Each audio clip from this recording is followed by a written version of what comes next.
സുഭദ്രയും അപ്പനും പിന്നെ ഞാനും എന്നായിരുന്നു മോഹൻലാൽ സിനിമയിലെ ഡയലോഗെങ്കിൽ ഇവിടെ ഈ അദാനി ഗ്രൂപ്പിൻ്റെ ഷെയർ കൈമാറ്റവുമായി ബന്ധപ്പെട്ടിട്ടുള്ള ഈ ഹൈപ്പവർ കമ്മിറ്റിക്ക് ഞാൻ മാത്രമായി മാറി, മുഖ്യമന്ത്രി മാത്രമായിട്ട് മാറി, വേറെ ഒരാളില്ല. ഇത് കൂടാണ്ട് ഒരുപാട് യാദൃച്ഛികതകളാണ് നമ്മുടെ മുഖ്യമന്ത്രിയുടെ ജീവിതത്തിൽ. അതായത് യാദൃച്ഛികമായിട്ട് അദാനി ഇദ്ദേഹത്തിന് ഫ്ലൈറ്റ്, ചാർട്ടേഡ് ഫ്ലൈറ്റ് എടുത്ത് കൊടുക്കുന്നു, മംഗലാപുരത്ത് പോകുന്നു. അതായത് ഇതെല്ലാം യാദൃച്ഛികതകളാണ്. അവിടെ വെച്ച് യാദൃച്ഛികമായിട്ട് ഫറൂഖിനെ കാണുന്നു, ആ യാദൃച്ഛികമായിട്ട് അവിടെ വെച്ച് ആര്യാടൻ മുഹമ്മദിൻ്റെ ബന്ധുവിനെ കാണുന്നു.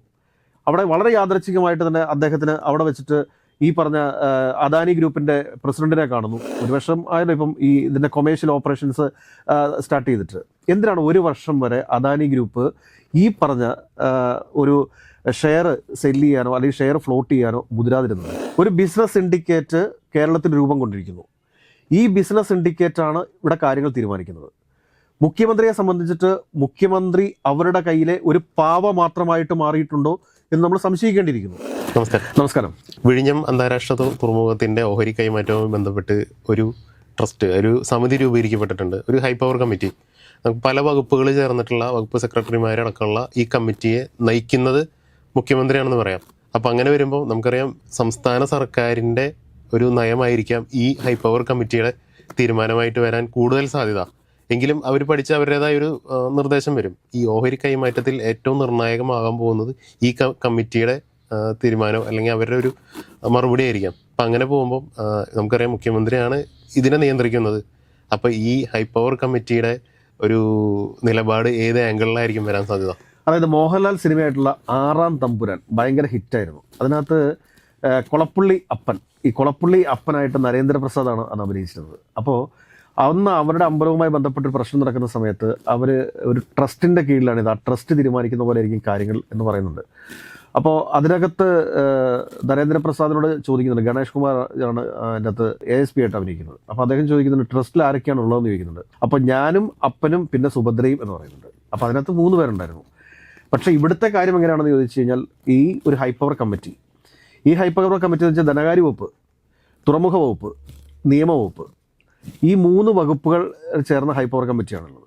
ഈ വകുപ്പുകളുടെ എല്ലാ സെക്രട്ടറിമാർ, പിന്നെ ചീഫ് സെക്രട്ടറി ആയിട്ടുള്ള വിശ്വനാഥ് സിൻഹ ആണ് അതിൻ്റെ തലവൻ, കൺവീനറായിട്ടുള്ളത്. ഇവിടെ പരിശോധിക്കേണ്ട കാര്യം എന്താണെന്ന് ചോദിച്ചു കഴിഞ്ഞാൽ സുഭദ്രയും അപ്പനും പിന്നെ ഞാനും എന്നായിരുന്നു മോഹൻലാൽ സിനിമയിലെ ഡയലോഗെങ്കിൽ ഇവിടെ ഈ അദാനി ഗ്രൂപ്പിൻ്റെ ഷെയർ കൈമാറ്റവുമായി ബന്ധപ്പെട്ടിട്ടുള്ള ഈ ഹൈ പവർ കമ്മിറ്റിക്ക് ഞാൻ മാത്രമായി മാറി, മുഖ്യമന്ത്രി മാത്രമായിട്ട് മാറി, വേറെ ഒരാളില്ല. ഇതിൻ്റെ അതുള്ള വകുപ്പ് സെക്രട്ടറിമാരെ എടുത്തു നോക്കുക, രത്തൻ കേൽക്കർ അടക്കമുള്ള ആളുകളാണ് ഈ ഒരു ഹൈ പവർ കമ്മിറ്റിയുടെ ഇതിലുള്ളത്. ഇത് കൂടാതെ തന്നെ ഞാനൊരു ചോദ്യം ചോദിച്ചു കൊള്ളട്ടെ. അതായത് കൊമേഴ്ഷ്യൽ ഓപ്പറേഷൻസ് സ്റ്റാർട്ട് ചെയ്യുന്ന സമയം മുതൽ അദാനിക്ക് ഷെയർ ഫ്ലോട്ട് ചെയ്യാൻ വേണ്ടിയിട്ടുള്ള ഒരു പെർമിഷൻ എഗ്രിമെൻറ്റിൽ ഉണ്ടായിരുന്നു എന്നുള്ളൊരു അവകാശവാദമാണ് ഇപ്പോൾ അദാനി ഗ്രൂപ്പ് മുമ്പോട്ട് വയ്ക്കുന്നത്. എന്തുകൊണ്ടാണ് കഴിഞ്ഞ ഒരു വർഷമായിട്ട്, ഒരു വർഷം ആയാലും ഇപ്പം ഈ ഇതിൻ്റെ കൊമേഴ്ഷ്യൽ ഓപ്പറേഷൻസ് സ്റ്റാർട്ട് ചെയ്തിട്ട് എന്തിനാണ് ഒരു വർഷം വരെ അദാനി ഗ്രൂപ്പ് ഈ പറഞ്ഞ ഒരു ഷെയർ സെല്ല് ചെയ്യാനോ അല്ലെങ്കിൽ ഷെയർ ഫ്ലോട്ട് ചെയ്യാനോ മുതിരാതിരുന്നത്? ഒരു പ്രധാനപ്പെട്ട ചോദ്യമല്ലേ അത്? എന്തുകൊണ്ടാണ് ജയതിലകിനെ ചീഫ് സെക്രട്ടറി സ്ഥാനത്തുനിന്ന് മാറ്റി നിർത്തിയത്? ജ്യോതിലാലിൻ്റെ സീനിയോറിറ്റിയെ മറികടന്നുകൊണ്ട് എന്തിനാണ് വിശ്വനാഥ് സിൻഹ എന്ന് പറയുന്ന ഒരു ഉദ്യോഗസ്ഥനെ കേരളത്തിൻ്റെ ചീഫ് സെക്രട്ടറി ആയിട്ട് കൊണ്ട് അവരോധിച്ചിരിക്കുന്നത്? വിശ്വനാഥ് സിൻഹ ജോയിൻ ചെയ്ത് നെക്സ്റ്റ് ഡേ മുതൽ ഈ സംഭവങ്ങൾ ആരംഭിച്ചു.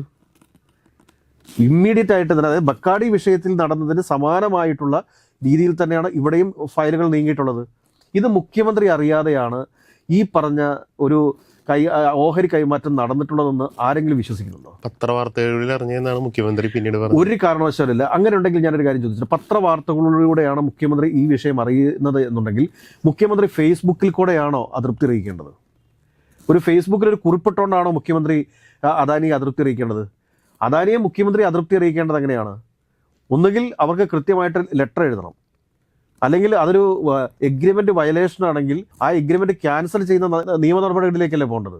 ഒരു അധികാര കേന്ദ്രമല്ലേ മുഖ്യമന്ത്രി എന്ന് പറയുന്നത്? ഈ സ്റ്റേറ്റിൻ്റെ മുഴുവൻ ഉത്തരവാദിത്വവും വഹിക്കുന്ന ഒരാളല്ലേ, മുഴുവൻ അധികാരങ്ങളും ഉള്ള ഒരാളല്ലേ മുഖ്യമന്ത്രി എന്ന് പറയുന്നത്? അപ്പോൾ ആ മുഖ്യമന്ത്രി നിരുത്തരവാദിത്വപരമായിട്ട് ഒരു ഫേസ്ബുക്ക് പോസ്റ്റ് മാത്രം ഇട്ടുകൊണ്ട് ഇതിനെ അപലപിച്ചിട്ട് കാര്യമുണ്ടോ? അതിനുശേഷം ഉണ്ടാക്കി വെച്ചിരിക്കുന്ന ഈ കമ്മിറ്റി ഒന്ന് പരിശോധിച്ച് നോക്കൂ. ഈ കമ്മിറ്റിയിൽ മുഖ്യമന്ത്രി തന്നെ കൈകാര്യം ചെയ്യുന്ന 3 വകുപ്പുകൾ, ആ വകുപ്പുകളെ ചേർത്തുകൊണ്ട് ഒരു ഹൈ പവർ കമ്മിറ്റി, ആ ഹൈ പവർ കമ്മിറ്റിയിൽ എന്ത് തീരുമാനം ഉണ്ടാവുക? അപ്പോൾ വകുപ്പ് മന്ത്രിയായിട്ട് ഇതിൽ മുഖ്യമന്ത്രി മാത്രമേ ഉള്ളൂ. തീർച്ചയായിട്ടും വേറൊരു മന്ത്രിമാരില്ലല്ലോ, വേറെ ഒരു മന്ത്രിമാരും ഇല്ല. ഹൈ പവർ കമ്മിറ്റി എന്ന് പറഞ്ഞു കഴിഞ്ഞാൽ ഞാൻ മാത്രമായിട്ടുള്ള ഒരു ഹൈ പവർ കമ്മിറ്റി, അതായത് മുഖ്യമന്ത്രി മാത്രമായിട്ടുള്ള ഒരു ഹൈ പവർ കമ്മിറ്റി. മുഖ്യമന്ത്രി എതിർത്തുകൊണ്ട് ചീഫ് സെക്രട്ടറി എന്തെങ്കിലും പറയുമോ? മുഖ്യമന്ത്രി എതിർത്തുകൊണ്ട് രത്തൻ കേൽക്കർ എന്തെങ്കിലും പറയുമോ? ഈ രത്തൻ കേൽക്കറും ഈ പറയുന്ന ചീഫ് സെക്രട്ടറിയും ഒക്കെ എന്താണ് അവരുടെ ബാക്ക്ഗ്രൗണ്ട്? പരിശോധിക്കപ്പെടേണ്ടതല്ലേ? ഇത് കൂടാണ്ട് ഒരുപാട് യാദൃച്ഛികതകളാണ് നമ്മുടെ മുഖ്യമന്ത്രിയുടെ ജീവിതത്തിൽ. അതായത് യാദൃച്ഛികമായിട്ട് അദാനി ഇദ്ദേഹത്തിന് ഫ്ലൈറ്റ്, ചാർട്ടേഡ് ഫ്ലൈറ്റ് എടുത്ത് കൊടുക്കുന്നു, മംഗലാപുരത്ത് പോകുന്നു. അതായത് ഇതെല്ലാം യാദൃച്ഛികതകളാണ്. അവിടെ വെച്ച് യാദൃച്ഛികമായിട്ട് ഫറൂഖിനെ കാണുന്നു, ആ യാദൃച്ഛികമായിട്ട് അവിടെ വെച്ച് ആര്യാടൻ മുഹമ്മദിൻ്റെ ബന്ധുവിനെ കാണുന്നു. അവിടെ വളരെ യാദൃച്ഛികമായിട്ട് തന്നെ അദ്ദേഹത്തിന് അവിടെ വെച്ചിട്ട് ഈ പറഞ്ഞ അദാനി ഗ്രൂപ്പിൻ്റെ പ്രസിഡന്റിനെ കാണുന്നു. ഇതൊക്കെ യാദൃച്ഛികത മാത്രമാണ് എന്ന് പറഞ്ഞ് ഒഴിഞ്ഞു മാറാനായിട്ട് മുഖ്യമന്ത്രിക്ക് സാധിക്കുമോ? എനിക്ക് തോന്നുന്നില്ല. ഇതൊന്നും യാദൃച്ഛികതകളല്ല, ഇതൊക്കെ പ്ലാൻഡ് ആണ്, ഇതൊക്കെ സ്ക്രിപ്റ്റഡ് ആണ്, ഇതൊക്കെ ഓർഗനൈസ്ഡ് ആണ്. അതായത് തെരഞ്ഞെടുപ്പിന് മുന്നേ കേരളത്തെ ഏകദേശം വിറ്റ് കഴിഞ്ഞിരുന്നു. സംശയിക്കേണ്ട കാര്യം എന്താ ഉള്ളത്? അതിലേക്ക് തന്നെയല്ല കാര്യങ്ങൾ പോയിക്കൊണ്ടിരിക്കുന്നത്. ബക്കാടി വിഷയം, ഇതൊക്കെ നമ്മൾ പരിശോധിച്ച് നോക്കിയോളൂ. ഇതെല്ലാം യാദൃച്ഛികതകളാണ്. ഒറ്റ ചോദ്യം മാത്രമാണ് നമുക്ക് ചോദിക്കാനുള്ളത്. കൊമേഴ്ഷ്യൽ ഓപ്പറേഷൻ സ്റ്റാർട്ട് ചെയ്യുന്ന അന്ന് മുതൽ തന്നെ അദാനി ഗ്രൂപ്പിന് ഷെയർ ഫ്ലോട്ടിംഗ് നടത്താനുള്ള അവസരമുണ്ടായിരുന്നു, സാധ്യതകളുണ്ടായിരുന്നു എന്നുള്ളതാണ് അവരുടെ അവകാശവാദം. എന്തുകൊണ്ടാണ് മുഖ്യമന്ത്രി ആയിട്ടുള്ള പിണറായി വിജയൻ ഒഴിഞ്ഞു പോകുന്നിടം വരെ ഇവർ വെയിറ്റ് ചെയ്തത്? ഈ ചോദ്യത്തിനുള്ളൊരു ഉത്തരം വേണമല്ലോ. ആ ഒരു വർഷം കഴിഞ്ഞ ഉടനെ തന്നെ ജൂൺ മാസം ആദ്യവാരം തന്നെ ഇതിനുള്ള പ്രോസസ്സുകൾ ആരംഭിക്കുന്നു. മുഖ്യമന്ത്രിക്ക് അറിയാൻ പാടില്ലാതാണോ? തുറമുഖ വകുപ്പ് കൈകാര്യം ചെയ്യുന്ന മുഖ്യമന്ത്രിയാണ്. കൂടാതെ ഒരു കാര്യം കൂടി നമ്മൾ പരിശോധിച്ച് നോക്കിയേ. കേരളത്തിൽ ഇതിനു മുമ്പ് ഏതെങ്കിലും ഒരു മുഖ്യമന്ത്രി തുറമുഖ വകുപ്പ് കൈകാര്യം ചെയ്തിട്ടുണ്ടോ? മറ്റാരും ഇതിന്റെ സാധ്യതകൾ തിരിച്ചറിഞ്ഞിട്ടില്ല എന്നുള്ളതല്ല, ഒരു മുഖ്യമന്ത്രിയും ഈ തുറമുഖ വകുപ്പ് കൈകാര്യം ചെയ്തിട്ടില്ല. അതല്ലെങ്കിൽ തുറമുഖവുമായി ബന്ധപ്പെട്ടിട്ട് എന്തെങ്കിലും പ്രവൃത്തി പരിചയം മുഖ്യമന്ത്രിക്കുണ്ടോ? അദ്ദേഹം ധനകാര്യ വകുപ്പ് എടുത്തു. അദ്ദേഹം ധനകാര്യ വകുപ്പ് വിദഗ്ധൻ എന്നുള്ള രീതിയിൽ അദ്ദേഹം തോമസ് ഐസക്കും ഒക്കെ ആയിട്ട് പോയി ഡിബേറ്റ് ഒക്കെ നടത്തിയിട്ടുണ്ട്. അതൊക്കെ നമ്മൾ അംഗീകരിച്ചു കൊടുക്കുന്നു. എന്നാൽ നമ്മുടെ ചോദ്യം ഇതാണ്, തുറമുഖ വകുപ്പ് മുഖ്യമന്ത്രി തന്നെ നേരിട്ട് ഏറ്റെടുക്കാൻ വേണ്ടിയിട്ടുള്ള കാരണം എന്താണ്? അദ്ദേഹത്തിന് തുറമുഖ വകുപ്പുമായിട്ട് എന്തെങ്കിലും എക്സ്പീരിയൻസ് ഉണ്ടോ? തുറമുഖ വകുപ്പ് ശരിക്കും പറഞ്ഞാൽ കൈകാര്യം ചെയ്യാനായിട്ട് ഈ മന്ത്രിസഭയ്ക്കകത്ത് പ്രവൃത്തി പരിചയമുള്ള ആളെന്ന് പറയുന്നത് ഷിബു ബേബി ജോണാണ്. അദ്ദേഹത്തിന് സീ എക്സ്പോർട്ട് ഉൾപ്പെടെയുള്ള കാര്യങ്ങളുണ്ട്. തുറമുഖവുമായി ബന്ധപ്പെട്ട ഒരുപാട് പ്രവൃത്തി പരിചയം അദ്ദേഹത്തിനുണ്ട്. അതല്ലാതെ മുഖ്യമന്ത്രി തന്നെ ഈ തുറമുഖ വകുപ്പ് ഏറ്റെടുത്തതിന് പിന്നിലുള്ള ഒരു രഹസ്യം എന്താണ്? അതുകൂടാണ്ട് തന്നെ ഇദ്ദേഹത്തിൻ്റെ കയ്യിലിരിക്കുന്ന മറ്റു വകുപ്പുകൾ കൂടി നമുക്കൊന്ന് പരിശോധിച്ച് നോക്കാം. അതായത് എയർപോർട്ട്, ഇൻലാൻഡ് നേവിഗേഷൻ, അതോടൊപ്പം തന്നെ പൊതുഭരണ വകുപ്പ്, അതായത് നമ്മുടെ കളക്ടർമാരൊക്കെ നിയമിക്കുന്നത്, നിയമം, ധനകാര്യം, ഇതൊക്കെ എവിടേക്കാണ് പോകുന്നത് എന്ന് ചോദിച്ചു കഴിഞ്ഞാൽ കൃത്യമായിട്ട് നമുക്കൊരു വ്യക്തത വരുത്തി തരുമല്ലേ? കേരളത്തിൽ പുതിയ എയർപോർട്ടുകൾ വരുമെന്ന് പറഞ്ഞു, അത് ആർക്ക് വേണ്ടിയിട്ടാണ് വരുന്നത്? കേരളത്തിൽ പുതിയ മിനി പോർട്ടുകൾ വരുമെന്ന് പറഞ്ഞു, അത് ആർക്ക് വേണ്ടിയിട്ടാണ് വരുന്നത്? നമ്മൾ ഇവിടെ വികസനം വരുന്നതിനെയോ അല്ലെങ്കിൽ നിക്ഷേപം വരുന്നതിനെയോ ഒന്നും നമ്മൾ എതിർക്കുന്നില്ല. സ്വകാര്യ നിക്ഷേപം ഇന്ത്യയിലേക്ക് വരട്ടെ, അല്ലെങ്കിൽ കേരളത്തിലേക്ക് വരട്ടെ, നമ്മുടെ നാട് വികസിക്കട്ടെ, അത് തന്നെയാണ് നമ്മുടെ കാഴ്ചപ്പാട്. പക്ഷെ ഞാൻ ചോദിക്കുന്ന ചോദ്യം എന്താണ് എന്ന് ചോദിച്ചു കഴിഞ്ഞാൽ, എന്തുകൊണ്ടാണ് ഇതിനൊക്കെ ഒരു രഹസ്യാത്മകത, ഒരു ട്രാൻസ്പെറൻസി ഇല്ലാത്ത അവസ്ഥ? അല്ല, എല്ലാം ഒറ്റ വ്യക്തിയിലേക്ക്, ഒറ്റ കുത്തകയിലേക്ക് പോകുന്നതിലും ഒരു അപകടമില്ലേ? കാരണം ഒരു വൈവിധ്യം ഇവിടെ വരുന്നില്ല. ഇത് വൈവിധ്യം മാത്രമല്ല, ഇതിനകത്ത് ഒരു സിൻഡിക്കേറ്റ് ഇവിടെ രൂപം കൊണ്ടിരിക്കുന്നു എന്നാണ് നമ്മൾ കരുതാനായിട്ട്. ഒരു ബിസിനസ് സിൻഡിക്കേറ്റ് കേരളത്തിൽ രൂപം കൊണ്ടിരിക്കുന്നു. ഈ ബിസിനസ് സിൻഡിക്കേറ്റാണ് ഇവിടെ കാര്യങ്ങൾ തീരുമാനിക്കുന്നത്. മുഖ്യമന്ത്രിയെ സംബന്ധിച്ചിട്ട് മുഖ്യമന്ത്രി അവരുടെ കയ്യിലെ ഒരു പാവ മാത്രമായിട്ട് മാറിയിട്ടുണ്ടോ എന്ന് നമ്മൾ സംശയിക്കേണ്ടിയിരിക്കുന്നു. ഇത് കൂടാതെ തന്നെ ഞാനൊരു കാര്യം പറയട്ടെ, മറ്റു മന്ത്രിമാർക്ക് എന്തെങ്കിലും തരത്തിലുള്ളൊരു അഭിപ്രായ സ്വാതന്ത്ര്യമുണ്ടോ? അവരുടെ വകുപ്പിൽ ആവശ്യത്തിന് സ്റ്റാഫിനെ അപ്പോയിൻറ്റ് ചെയ്യാൻ വേണ്ടി സാധിച്ചിട്ടുണ്ടോ? എല്ലാവരും അസന്തുഷ്ടരാണ് എന്ന് വേണം നമ്മൾ മനസ്സിലാക്കാനായിട്ട്. മുഖ്യമന്ത്രിക്ക് മന്ത്രിമാരുടെ മേലുള്ള വിശ്വാസം നഷ്ടപ്പെട്ടിരിക്കുന്ന ഒരു സാഹചര്യമുണ്ട്. അതുകൊണ്ടാണല്ലോ പലപ്പോഴും ഈ സ്റ്റാഫിനെ നിയമിക്കുന്ന കാര്യത്തിൽ പോലും മുഖ്യമന്ത്രി തീരുമാനമെടുക്കാൻ വേണ്ടി വൈകുന്നത്. അപ്പോൾ കേരളത്തിൽ നടക്കാൻ പോകുന്നത് വലിയ രീതിയിലുള്ള ഡീലാണ്. ഈ ഡീലിനെ ശക്തമായിട്ട് പ്രതിരോധിക്കേണ്ടതുണ്ട്.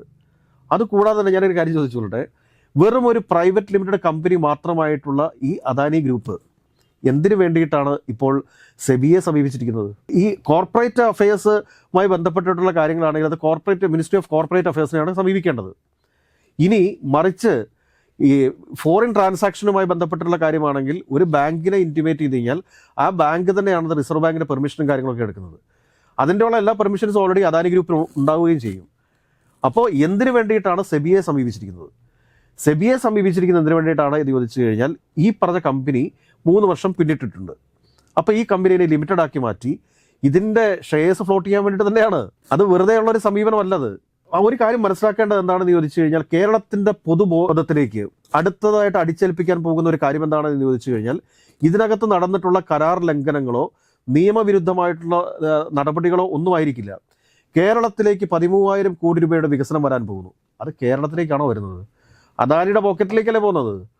വെറും 3,000 കോടി രൂപയ്ക്ക് താഴെ മാത്രം ഇൻവെസ്റ്റ്മെൻറ്റ് നടത്തിയിരിക്കുന്ന അദാനി ഗ്രൂപ്പ് 2-3 വർഷം കൊണ്ട് 4 ഇരട്ടി പണം അധികമായിട്ട് ലാഭം നേടിയിരിക്കുന്നു. കേരള സർക്കാർ എത്രയാണ് മുടക്കിയിരിക്കുന്നത്? സ്ഥലം ഏറ്റെടുപ്പ് ഉൾപ്പെടെ ഏകദേശം 12,000-ന് മുകളിൽ കോടി രൂപ ചെലവഴിച്ചിട്ടുണ്ട് ഈ പദ്ധതിക്ക് വേണ്ടിയിട്ട്. അപ്പോൾ ആരാണ് മണ്ടൻ? കേരള സർക്കാർ വെറും മണ്ടന്മാരായില്ലേ? നാഴികയ്ക്ക് 100 വട്ടം നമ്മുടെ മുഖ്യമന്ത്രി പറയുന്നത് എന്താണ്? നമ്മുടെ നാട്ടിലെ സാധാരണക്കാരൻ്റെ നികുതി പണം ഉപയോഗിച്ചുകൊണ്ട് ഇവിടെ അഴിമതി നടത്താൻ, ധൂർത്ത് നടത്താൻ ഞങ്ങൾ സമ്മതിക്കില്ല എന്നല്ല പറയുന്നത്. ഈ പറഞ്ഞ 12,000 കോടി രൂപ ഇത് എവിടെ നിന്ന് കൊണ്ടുവന്നതാണ്? വേറെ എവിടെ നിന്നെങ്കിലും കൊണ്ടുവന്നതാണോ? ഈ നാട്ടിലെ സാധാരണക്കാരായിട്ടുള്ള ആളുകളുടെ നികുതി പണം തന്നെയല്ലേ അത്? അല്ലെങ്കിൽ അവരുടെ മുകളിൽ വരുന്ന ഒരു ബാധ്യതയല്ലേ അത്? അതിന് ഉത്തരം പറയണ്ടേ മുഖ്യമന്ത്രി? ഇതിനകത്ത് തന്നെ കൃത്യമായിട്ട് പറയുന്നുണ്ട്. അതായത് നമ്മൾ പല ചർച്ചകളിൽ പറഞ്ഞതാണത്. 25% മുകളിലുള്ള ഷെയർ ഇവർക്ക് വിൽക്കണമെന്നുണ്ടെങ്കിൽ, അദാനി ഗ്രൂപ്പിന് വിൽക്കണമെന്നുണ്ടെങ്കിൽ കൃത്യമായിട്ട് സർക്കാരിൻ്റെ അതോറിറ്റി എന്നാണ് പറയുന്നത്. അതോറിറ്റി എന്ന് പറയുന്നത് കേരള സർക്കാരാണ്. കേരള സർക്കാരിൻ്റെ പെർമിഷൻ വാങ്ങണം. ആ പെർമിഷൻ വാങ്ങാതെ നേരിട്ട് ഇത് സെബിയിൽ പോയി ഷെയർ ഫ്ലോട്ട് ചെയ്യാൻ വേണ്ടിയിട്ട് പോകാനുള്ള ഒരു ധൈര്യം അദാനിക്കുണ്ടെങ്കിൽ നമ്മൾ ഒരു കാര്യം മനസ്സിലാക്കേണ്ടിയിരിക്കുന്നു.